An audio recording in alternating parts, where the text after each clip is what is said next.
ilaali qalbiyada saboolka. wiil yar oo iibinaya warqada gacmaha la iska mariyo tiishuuga ama naabakiin hadba saa u taqaanid ayaa ishor istaagay nin maalqabeen oo taleefankiisa baaraya gaarigiisa agtiisana taagan isagoo doonaya inuu ka iibsado badeecadiisa. maalqabeenkii intuu ka qaatay sanduuqii uu wiilka waday waraaqaha faraha la iska mariyo hal xabo ka mid ah ayuu u dhiibay wiilkii yaraa 10 pound.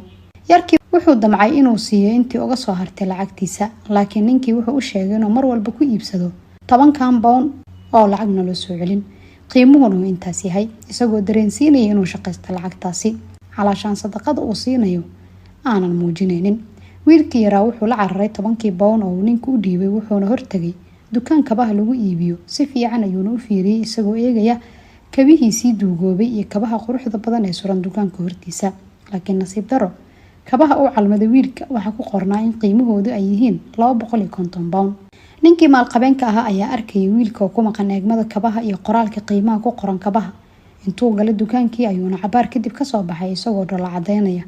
wuxuuna fuulay gaarigiisii uu watay oo meeshiiba uu ka dhaqaaqay oo meel wax yar u jirta ayuu ka fiirsanayay waxa dhaca.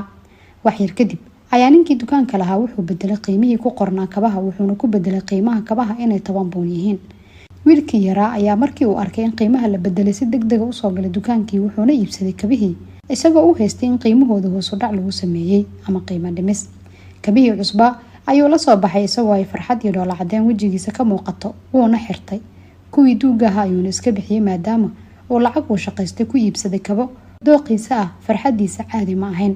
cajiib.